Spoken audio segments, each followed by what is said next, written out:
Oi? Tem alguém aí? Não, já tem um monte de gente. Falar a mim, E aí? Bom ou não? então, mas é bonito. Quem tá falando? O Pedro, Mas sua voz é diferente. porque Ah, qual Pedro? O Pedrex? eu mesmo. Ah, tá. Achei que era o Pedro Batista. Não, Menino do céu, eu já dei uma aula no primeiro ano, só que era 40 minutos, né? De uma pra outra. Ele virou uma hora aí. Uma hora de aula. bom demais.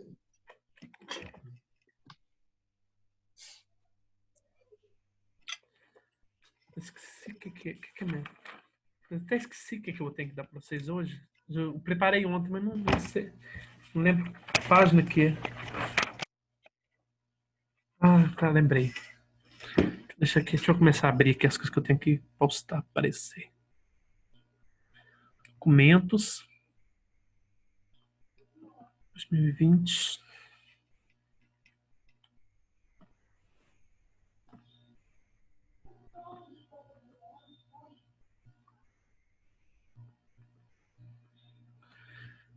Terceiro ano. Os documentos. 2020. Colégio Unifor.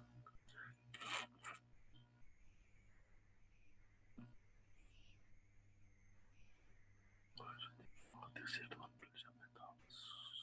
Pandemia. Terceiro ano. Sétima aula.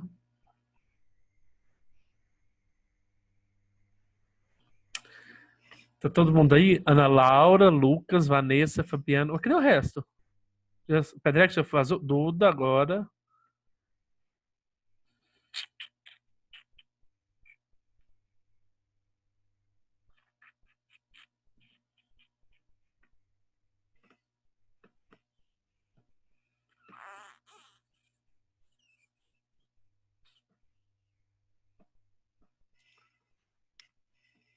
Cursos, recados, recursos, agenda, tarefas, recados, recursos,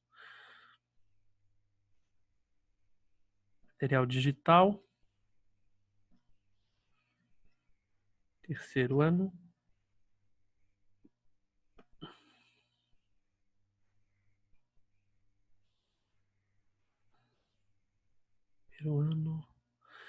primeiro ano, segundo ano.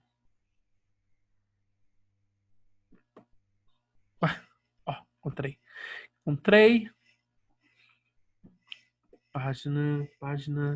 Página mesmo. Que nós vamos. Oxi.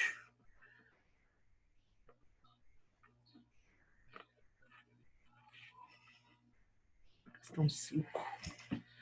Tá. Questão 5. Primeiro, questão 9. Questão 9, aberta. Questão 5, questão 9. Então, primeiramente, bom dia. Bom dia, bom dia. Bom dia, Fabiana. Bom dia, Pedro. Bom dia, Duda. Bom dia, Lucas. Bom dia, Ana Laura. Bom dia, Vanessa. É só, é só os meus, né, que participam da minha aula. O povo não vem de jeito nenhum na minha aula. Ai, que gracinha. Acabei de receber aqui, ó, a foto ai, que linda. Da filha da minha prima, que é minha afilhada.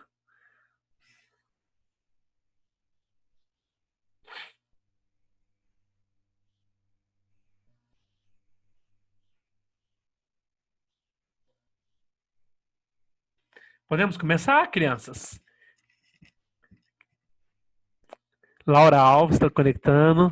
Cadê o Rodrigo nunca aparece. O Rodrigo deve estar lá. O Rodrigo deve estar comendo biscoito ou deve estar lá trabalhando biscoito. Podemos começar?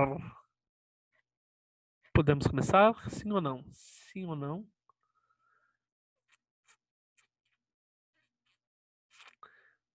Tem gente aí, gente? Ou não tem? Porque tá todo mundo caladinho, ninguém fala sim.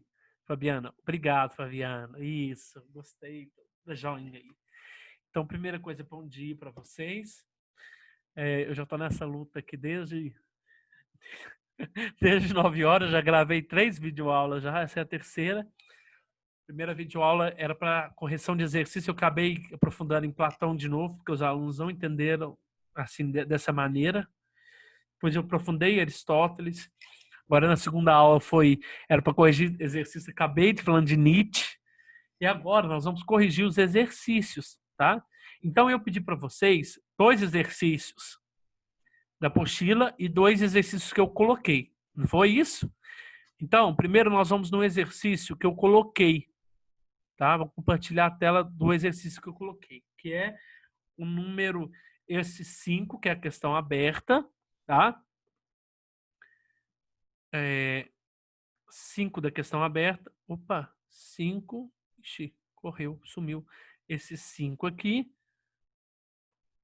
Vai cair. 5 e a questão número 9. Então vamos lá, vamos na questão número 9 primeiro. Ai, meu Deus do céu. 9, questão 9. Questão 9, então, estou falando desse processo da corrente, do iluminismo, né, que é acontecendo ali na Europa, depois, ali no século 17, 18, né? Então, nós estamos percebendo que depois do iluminismo, né, ou no processo do iluminismo, está nascendo ali as conhecidas, ou melhor dizendo, aquele sistema feudal ele está se deteriorando e está começando então a surgir então algumas monarquias também começam a perder sua força e aí então começa a surgir então alguns estados democráticos, né? Por isso que a Revolução Francesa, quando ela vem com essa questão de igualdade, né? A igualdade de direitos, né? A liberdade política, de poder decidir, né, os rumos de uma cidade, e não mais advindo de uma pessoa só, de um monarca, no caso, né? Então, o iluminismo, quando fala de iluminismo, ele vai falar que é o século das luzes. Vai iluminar o quê? Vai iluminar a razão do homem, que já estava em progresso já de iluminação. Desde lá do Renascimento do século XIV e XV, né? Logicamente, depois do 16, 17, né? Ainda nós percebemos muita influência da Igreja Católica em alguns países, né? A Igreja Católica ainda reforçando o poder dos monarcas, né? Do monarquismo. E aí nós percebemos então que a partir do iluminismo a força da Igreja também ela vai se perdendo. Por exemplo, quando a gente fala de Voltaire, a gente falou de Voltaire ali, o tempo todo o Voltaire está falando de uma intolerância, ou de uma tolerância que a igreja pregava, só que a igreja ela era a própria intolerante. Ela pregava que, né, eu lembro o ano passado a gente falou sobre isso, quando a gente estudou Voltaire, que a igreja ela era intolerante com os índios por ter matado, por ter tribos canibais no Brasil. Então, via aquilo ali como perversos, como almas demoníacas, né? Só que ela se esqueceu, né? Se esqueceu de que ela foi a instituição mais intolerante. Então, o Voltaire vem falar de tolerância, pregar uma nova tolerância, né? A igreja ela foi intolerante quando ela não aceitava alguns sábios, né? Alguns cientistas a fazer ciência. Então, ela matou quanto e como, e até vezes mais do que os próprios índios, né? Então, como veio pregar uma certa tolerância, sendo que ela era intolerante? Então, é preciso revisar algumas coisas do que estava acontecendo. O iluminismo, essa resposta que eu estou dando, ela vem de encontro com a sua questão 5 também. Olha lá. O que é tolerância? É o atributo principal da humanidade. Somos todos cheios de fraquezas e de erros. Perdoe-nos reciprocamente as nossas tolices. Tal é a primeira lei da natureza, né? Então, comente propósito o seguinte pensamento de filósofo a respeito da tolerância, né?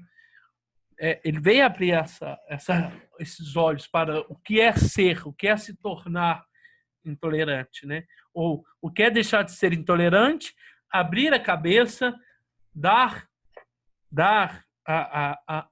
uma certa força, uma certa demasia à razão, tá? Por isso que depois naquela questão que eu vou trabalhar com vocês, que é uma das questões que eu trabalhei com vocês, que eu coloquei lá, que não está no livro, vem falar disso, né?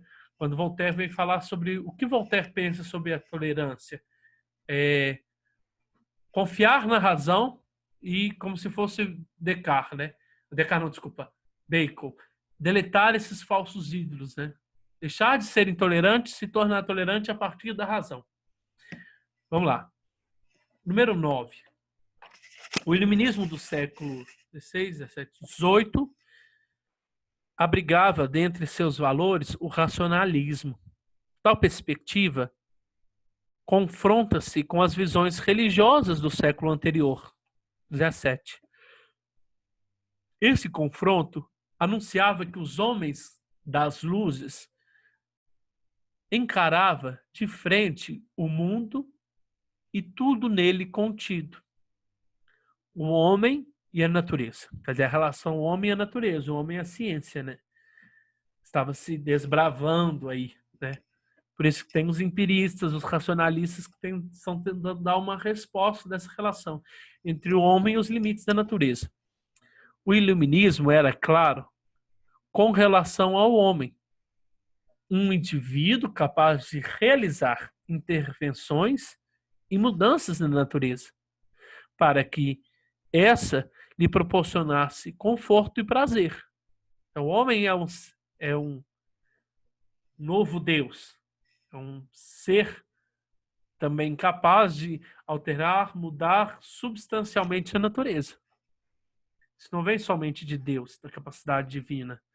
É por isso que a religião podava os cientistas, né? Porque todos os fenômenos da natureza vinham de Deus. Não, agora o homem provoca um fenômeno na natureza, provoca uma mudança, provoca uma cura, né? Peraí, cura só vem de Deus. Não, agora o homem consegue proporcionar cura do corpo de outra pessoa. Então, quer dizer, o homem é capaz de mudar e transformar a natureza em que vive.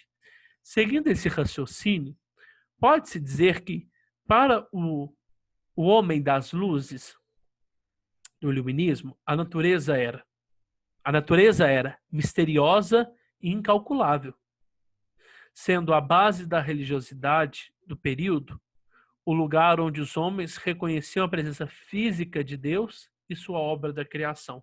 Errado. O que então seria a natureza para os iluministas? Infinita e inesgotável.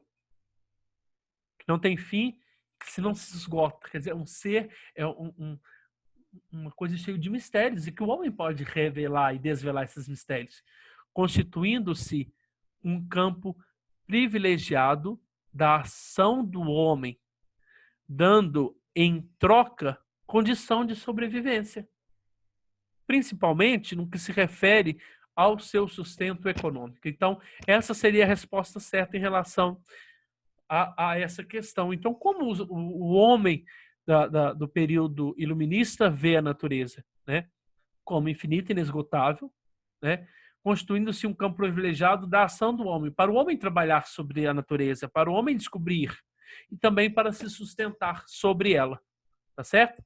Então, deixa eu interromper esse compartilhamento dessa tela aqui para entrar em outra tela. Interromper compartilhamento. Oi, João. João entrou? E agora nós temos... Deixa eu interromper você. Deixa eu compartilhar essa tela aqui que foi da aula semana passada. Compartilhar. Essa aqui. Você lembra que foi uma aula sobre sobre os enciclopedistas, que foi de Diderot e d'Alembert, né?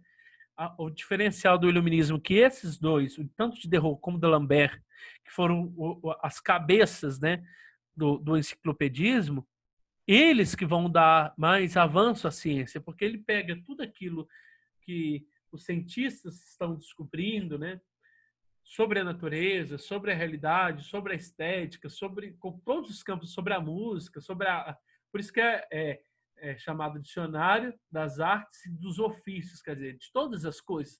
Então agora o homem que não tinha contato com nada, né, com conhecimento, agora o conhecimento vai estar na mão do homem.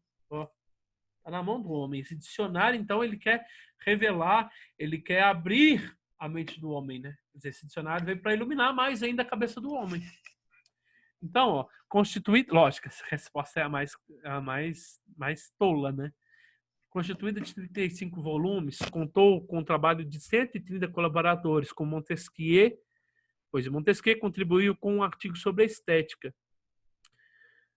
Quesnay e Turgot versaram sobre economia. Rousseau discorreu sobre música e Voltaire, Rousseau é a aula de hoje. Vocês têm que assistir Voltaire e Hans Hochbach sobre filosofia, religião e literatura. Tá vendo? Então, quer dizer, é um dicionário, é um livro completo. Embora pretendesse mostrar a unidade íntima entre a cultura e o pensamento humano, as opiniões de seus autores divergiam muito. Divergiam muito por quê? Porque quando a gente fala em Rousseau, ele vem contestar o Montesquieu. Desculpa, o Rousseau vem contestar o Voltaire. Porque ele fala, como que esse cara está falando de tolerância, de ser tolerante, de abrir a cabeça, sendo que ele vive dentro da monarquia, ou melhor dizendo, desculpa, ele vive dentro de uma classe burguesa, né? Fazia filosofia nos salões, onde só os nobres poderiam participar. Então, quer dizer, existia confronto de pensamento entre esses filósofos, né? Principalmente na questão aqui embaixo, aqui, ó, principalmente na questão da religião, porque a maioria, alguns que escreveram eram religiosos, outros já não eram religiosos. Olha lá. Sobre religião, por exemplo, era difícil chegar a um consenso, já que havia deístas e ateístas. Então, semana passada, na última aula falou sobre essa questão do deísmo, né? As características acima expostas referentes à obra conhecida como contrato social, não. Falando em contrato social, nós vamos começar a falar sobre os contratualistas, e o primeiro dele foi Rousseau, que está na aula de hoje. Segundo o Tratado do Governo Civil, enciclopédia, cartas inglesas ou cartas persas. Então, seria então a resposta da letra C, da enciclopédia, certo? Então, para a gente finalizar, a última questão é essa aqui, da UFF. Né? Essa é a Universidade Federal de... Não sei se é de... Não lembro de qual que é. De Florianópolis, ou se é de... Não sei, não lembro a nomenclatura agora. O escritor e filósofo francês Voltaire, que viveu no século XVIII, é considerado um dos grandes pensadores do Iluminismo, o século das luzes. Ele afirma o seguinte, sobre a importância de manter acesa a chama da razão. Né? Manter a chama da razão, né? Do pensamento crítico. Vejo que hoje, nesse século, que é a aurora da razão, ainda renascem algumas cabeças de hidra de fanatismo. Esse fanatismo alguns, ele vai falar assim, o que é esse fanatismo? Algumas pessoas são tão religiosas, que ficam cegas, ficam fanáticas. Então eles não abrem. Aí eu venho falar uma coisa para você, que é fanático, você vai me contestar e não vai aceitar. Porque você já tem aquela ideia formada. E essa pessoa que tem essa ideia formada e é tão fanática se torna intolerante. E aí, por isso que ele fala, tem que abrir a cabeça. Abrir a cabeça. Não é pagar, mas é quebrar esse fanatismo para você se tornar um ser mais tolerante. Parece que seu veneno é menos mortífero e que suas goelas são menos devoradoras. Mas o monstro ainda subsiste. E todo aquele que buscar a verdade arriscará-se-á a ser perseguido. Então, o que aconteceu na ciência. Todos os cientistas que buscaram compreender e entender o funcionamento da natureza foram perseguidos. Por quem? Por essas cabeças fanáticas. Quem eram as cabeças fanáticas que eles estavam falando? Era a religião, que era intolerante contra essa nova forma de pensar, de conhecer o mundo. Deve-se permanecer ocioso nas trevas? Deve-se permanecer parado, né? Ali. Deve continuar num tempo sem pensamento, sem questionamento, né? Que é a idade das trevas. Deve continuar nesse tempo das trevas, sem uma reflexão crítica? Ou deve-se acender um archote entre a inveja e a calúnia, reacenderão suas tochas? No que me tange, acredito que a verdade não deve ser mais de esconder diante dos monstros e que não devemos abster-se-nos do alimento com medo de sermos envenenados. Ele falou de veneno lá em cima. Quer dizer, você não pode ficar com medo de como que eu posso dizer, de tomar quando você fala, você é crítico, você não pode ter medo do seu ser crítico, do seu pensamento. Porque senão, se você ficar com medo, você pode voltar para as trevas, né? Nós estamos falando de todo esse contexto, né? Então, identifique a opção que mais expressa esse pensamento de Voltaire. Aquele que se pauta pela razão e pela verdade não é um sábio, pois corre um risco desnecessário. Errado. Não é um sábio, ele é um sábio. E ele tem que debater contra as intolerâncias, contra os falsos profetas, contra as falsas verdades, né? A razão é impotente diante do fanatismo, pois esse sempre se põe sobre os seres humanos. Errado. A razão deve ser potente. O que deve ser impotente é o fanatismo e a intolerância. C. Aquele que se orienta pela razão e pela verdade, parece um Sócrates e um Platão, deve munir-se da coragem para enfrentar a superstição e a intolerância. Então essa seria a resposta certa, tá certo? Aquele que se orienta pela verdade e pela razão deve se munir-se de coragem para enfrentar a superstição e enfrentar a intolerância. Alguém tem mais alguma dúvida sobre essa aula de hoje? Assim, ela vai ser bem curtinha, porque são só essas questões. É uma correção de exercício mesmo, tá? Alguém tem alguma dúvida? Não, eu fico pensando nas outras aulas, nos outros professores deve bombar, deve ter uns 50 rostinhos aqui, né? Na minha aula só tem... E olha que vocês falaram que não assistiam minha aula por causa do horário, hein? O horário passou para as 11 e agora continua o mesmo número ainda. Alguma dúvida? Não. Ó, o Pedro. Pode explicar de novo a tolerância de Voltaire? O que o Voltaire está batendo de frente? Qual são os contextos que eles batem de frente no iluminismo? A religião, né? E algumas formas de poder. E Voltaire, então, ele vem atacar a questão da superstição, né? O que é você ser uma pessoa supersticiosa? Você acreditar demais naquilo, né? E, ao mesmo tempo, você se torna tão fanático com aquela superstição que você não... Você está um exemplo da escada, tá? É uma superstição não passar debaixo da escada, porque aquilo ali vai acarretar o quê para a sua vida? Vai acarretar azar, tá? Então, você fica com aquilo lá na sua cabeça. E aí você vai propagar isso.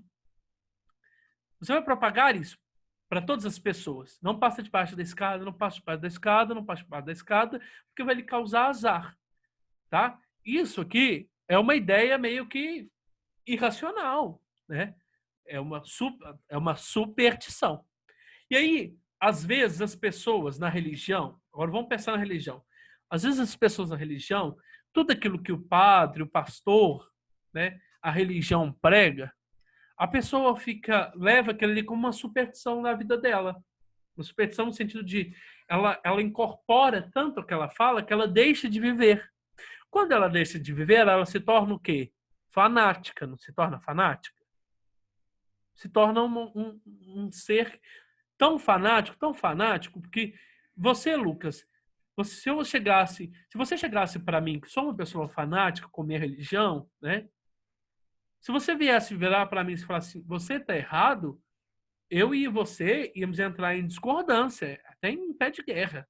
Porque tudo aquilo que já foi formalizado para mim, né, já foi falado para mim, está tão aqui dentro, está tão preso aqui dentro, que se vir uma pessoa me atingir, vai bater e vai voltar. Vai bater e vai voltar, porque não vai entrar.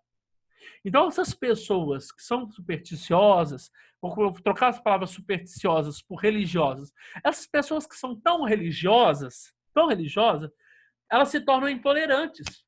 Por exemplo, vou citar um exemplo. Quando você vira para uma pessoa tão religiosa e fala assim, vou aceitar o aborto, não, o casamento entre homossexuais, a pessoa se escandaliza.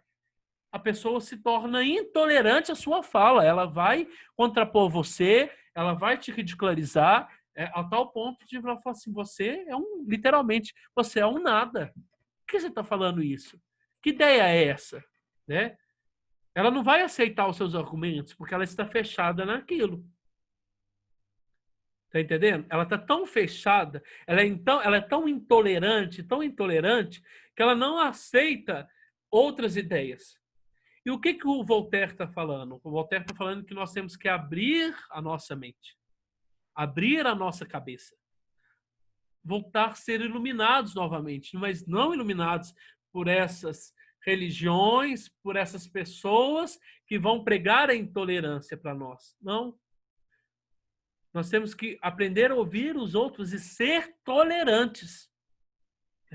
Ser tolerante. Às vezes, a gente fica brigando, por exemplo, política, né? O auge é brigar por política.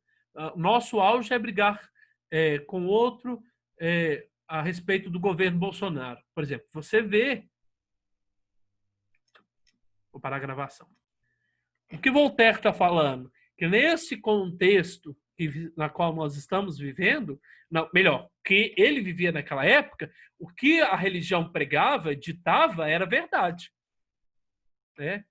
E o cara colocava ali como aquilo ali, aquilo lá é o centro, é o tudo. E aí vinha uma outra pessoa para debater contra ele, não, sai de perto de mim. Você é um ateu, você não presta, você é um imundo, você vai para o inferno. E o Voltaire está falando que nós temos que ter uma cabeça mais aberta. Meio que entendeu, Lucas? Deu para entender o que seria esse tem de tolerância? É ter uma cabeça mais aberta para ideias opostas da sua, para evoluir o pensamento racional. Evoluir pensamento mediante a ciência, entendeu? Porque a igreja não deixava a ciência pensar. Ela era intolerante à ciência, entendeu? Ela no meu tempo. Ela era intolerante à ciência. O ser humano era intolerante às ciências. Por que era intolerante às ciências? Porque eles eram cegos. Mas quem cegava eles? A religião. E aí vem umas pessoas, agora entrega para essas pessoas intolerantes, na sua mão um dicionário, para mostrar para elas que existe um conhecimento maior. Que o conhecimento não está centrado na mão da igreja. Tá certo? E aí essas pessoas que recebem literalmente esse dicionário na mão, elas têm que abrir a sua cabeça. Elas têm que se tornar tolerantes. Né? Porque elas eram intolerantes. Porque a igreja sufocou. Sufocou o quê? Sufocou a razão do homem. Tá? Isso também pode se colocar no contexto político também, né? Alguém tem mais alguma dúvida sobre isso?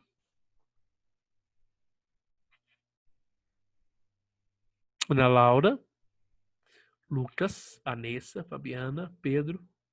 Ô Pedro, você tá dormindo, Pedro? Ó, o Pedro tá com a luz também. Tá com Qual Pedro? O Pedro, Henrique. Não. Uai, mas você tá com a câmera ligada, não tá? Tá não. A foto que tá preta. Ah, você pôs foto preta? É porque tava a minha, né? Aí coloquei a preta pra ajudar. Ah, tá. João, Pedro Batista. Opa, Bom? bom. Então tá bom. Tem alguma dúvida? Não, tá Você bom. tá, você tá Já andando, entendi. você tá andando demais na rua, viu? Cuidado com esse coronavírus. Não pego nem gripe, quem dirá pro coronavírus. Então também tá feia. Aí. Ô, Fabiana, uma dúvida, bem? Dúvidas? Maria Luísa? Cadê o João Basílio? O João Basílio tá dormindo. Tô não, amigo. Tô aqui, ué. Então tá, então, queridos. Quero Pra lembrar. mim, mostra aquela última questão de novo que você corrigiu. Ah, já sei. Você quer copiar, né? A resposta certa, né? Pra quê? Ué, cadê ela? Paguei ela? Paguei. Peraí. Colégio Unifor, aulas postadas do terceiro ano. Aqui, aulas postadas do terceiro ano. Vanessa, fez um joinha ali. Tá aparecendo? Nossa, quem fez o coraçãozinho aí? Aqui, ó. Essa aqui, tá, ó. Letra C. Por isso, não. São coisas do passado e por isso a razão não precisa mais estar além. Coisas do passado. Tava tão presente. E, gente, cuidado, vocês vão desenhar aí. Cuidado, O que que os caras vão cuidado. Cuidado, eu vou postar. Eu vou postar, cuidado com o que vocês estão desenhando. Eu sei que eu devia ter interrompido as anotações de vocês, né? Pra não ter anotado. O que os Aqui. caras estão desenhando? É, eu vi. Aqui, então tá, gente. Eu vou parar a gravação, né? E a gente vai bater um papinho. Se vocês tiverem alguma dúvida, para de ficar fazendo isso. O que tá fazendo? E, gente. Cadê o trem para interromper? Interromper, compartilhamento. Então, um abraço, fiquem com Deus. Eu vou interromper aqui, tá? Para depois eu postar a aula.